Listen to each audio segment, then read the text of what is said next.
Bonsoir la Steel Family, j'espère que vous allez bien. On se retrouve après ce derby de la peur entre Manchester United et Manchester City. Score final 2-0 pour Manchester United qui l'a emporté contre son rival de toujours, Manchester City, voilà, qui se déplaçait à Old Trafford cet après-midi dans le théâtre des rêves. On pensait que ça allait être le théâtre des cauchemars pour United, il n'en est rien. C'est City qui a vécu un cauchemar cet après-midi. Voilà, le score aurait pu être beaucoup plus lourd pour les Citizens avec deux buts hors jeu lors de la première mi-temps, voilà, qui ont été annulés par la VAR à deux reprises. Mais United a continué à attaquer en deuxième mi-temps, a continué à jouer en contre-attaque. Ils ont laissé, je pense, volontairement la possession pour les Citizens qui ont une possession importante mais stérile tout le long du match. Ils n'ont pas réussi à trouver le chemin défilé. Voilà, c'est United en contre-attaque par deux fois qui ont réussi à trouver le chemin défilé et à permettre à United de remporter ce derby très important. C'était la première pour le nouvel entraîneur mancunien, l'ancienne star et gloire du milieu de terrain, Michael Carrick qui débute, voilà, qui débute par une victoire dans ce derby. C'est très important pour lui et pour les joueurs de United.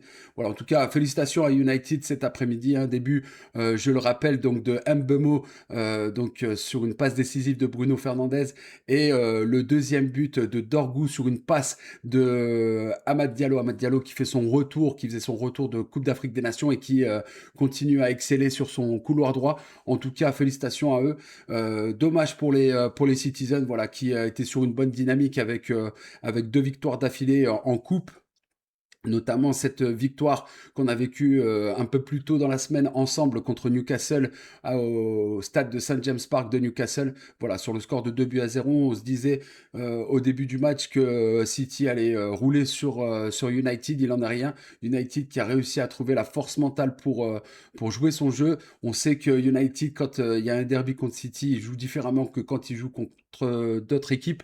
Ça s'est encore vu une fois de plus cet après-midi.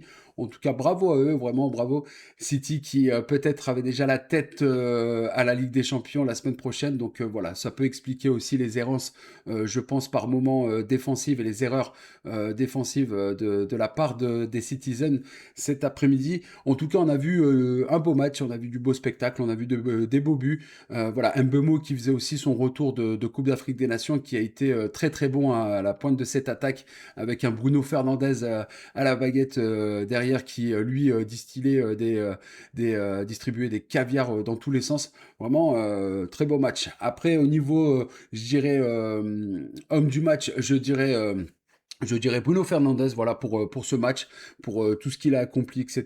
Vraiment, il a été bon cet après-midi. Alors les tops du côté Manchester United, je dirais bah, forcément Bruno Fernandes, Mbeumo qui a été décisif, Dorgu qui a récupéré pas mal de ballons, mais aussi mention spéciale pour la charnière centrale de United qui n'a pas cédé avec Martinez et Maguire. Voilà, j'aurais jamais pensé dire ça dans ma vie une fois, mais Maguire a été très bon sur ce match. Voilà, il y a Amad Diallo qui a été très bon aussi là pour United. Un petit flop du côté d'United, je dirais Casemiro qui est passé un peu au travers de son match, qui a loupé une grosse occasion face à Donnarumma, vraiment toute faite sur une frappe repoussée de Diallo de la part de Donnarumma dans les pieds de Casemiro et Casemiro qui bute une fois de plus sur Donnarumma. Donnarumma qui aura quand même sorti de beaux arrêts, mais malheureusement pour lui, à l'image de son équipe, il a été en deçà de ce qu'il propose d'habitude, même si par moment il m'a fait penser au Didio Donnarumma du PSG, vraiment.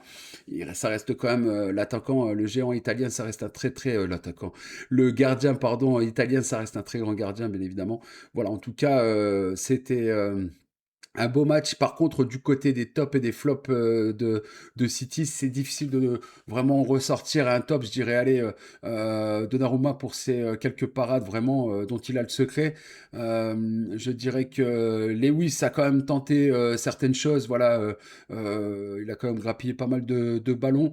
Euh, je dirais un beau match aussi de la part de Bernardo Silva, pardon, qui a quand même récupéré pas mal de ballons aussi.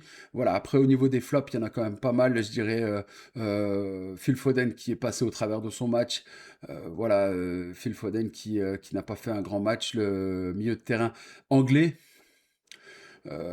Haaland, c'est triste. Haaland, c'est triste à voir là depuis plusieurs matchs. Il est vraiment en deçà de son niveau qui est le sien. Et vraiment, il est inexistant là. J'étais assez déçu de sa part là lors du match contre Newcastle.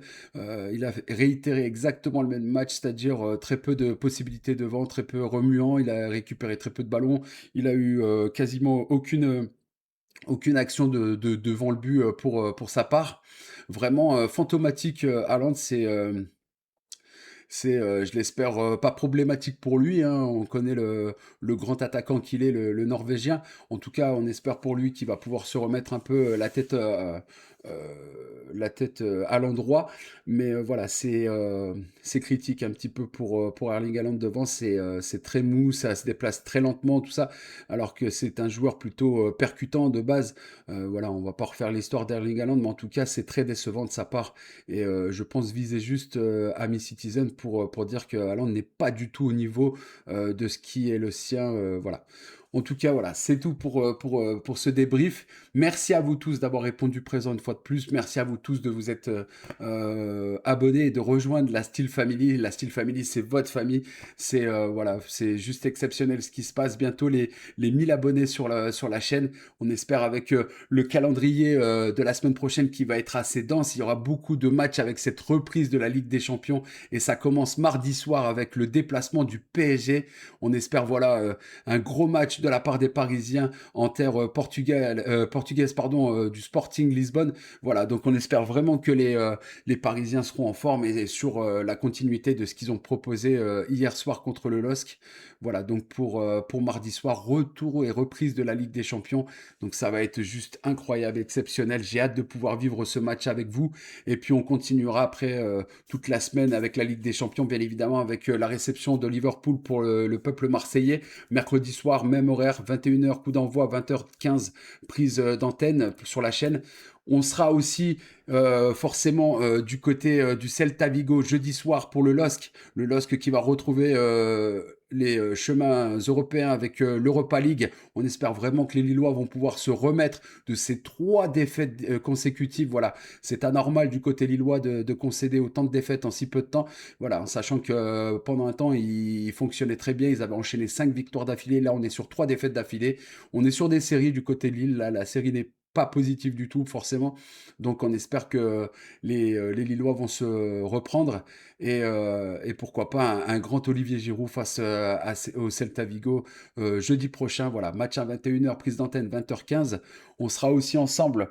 Voilà, mais vous aurez de toute manière dans les prochains jours le calendrier de cette semaine. C'est une semaine assez importante, assez chargée avec cette reprise de la Ligue des Champions, de l'Europa League et la Ligue 1 vendredi forcément avec PSG, le PSG qui affrontera la JOCR, voilà, pour le compte de la 19e journée de Ligue 1. Et après, ce sera le prime time, donc dimanche soir avec le LOSC qui recevra le RC Strasbourg. Gros match encore en Ligue 1, gros adversaire une fois de plus pour les Lillois. On espère, voilà, on espère de la réussite pour les clubs français en Ligue des Champions en Europe et en Europa League cette semaine et en Conference League et aussi, hein, on n'oublie pas, voilà, pour Strasbourg. En tout cas, soyez connectés, soyez présents. Merci à vous tous de répondre présent à chaque fois. Vous êtes sensationnels, vous êtes incroyables. Merci à vous tous. Je vous aime. Prenez soin de vous, prenez soin de vos proches. C'était Steve Jess pour vous servir. Ciao.